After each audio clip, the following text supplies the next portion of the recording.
لاہور کے ٹریفک نظام کو جدید طرز پر کنٹرول کرنے کے لیے سوموار سے کم عمر اور بغیر لائسنس ڈرائیورز اور ٹریفک قوانین کے خلاف ورزی کے خلاف زیرو ٹالرنس پالیسی اپنائی جائے گی۔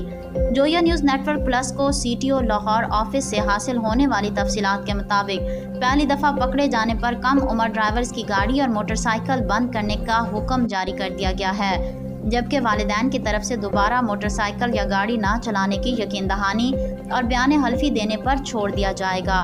دوسری مرتبہ پکڑے جانے پر مقدمے کا اندراج ہوگا۔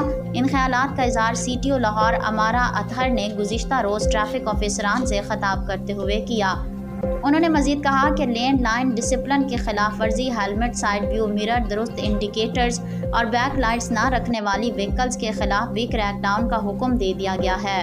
تاریخ میں پہلی بار ٹریفک پولیس باڈی کیم کا استعمال کر رہی ہے۔ ان کا مزید کہنا تھا کہ traffic response unit Google mapping کے ذریعے ٹریفک جام والی جگہ خود بخود پہنچ کر ٹریفک کلیئر کروائے گا۔ ٹریفک رسپانس یونٹ 15 کال پر ٹریفک جام والے ایریا میں پہنچ کر ٹریفک کلیئر کروا رہا ہے۔ مزید یہ کہ 50 ہیوی بائک اور 100 وارڈنز کا اسپیشل یونٹ ٹریفک کلیئر کرنے کے لیے فوری رسپانس کر رہا ہے۔ ٹریفک رسپانس یونٹ کسی بھی حادثے کی صورت میں فرسٹ رسپونڈر ہے۔ ٹریفک رسپانس یونٹ کو خصوصی فرسٹ ایڈ کٹس بھی فراہم کر دی گئی ہیں۔ جیل ریٹ کو ہارن فری کر دیا ہے۔ بلا وجہ ہارن بجانے والوں کے خلاف بھی کارروائی کا حکم دیا گیا ہے، لہٰذا شہری احتیاط کا دامن ہاتھ سے نہ چھوڑیں۔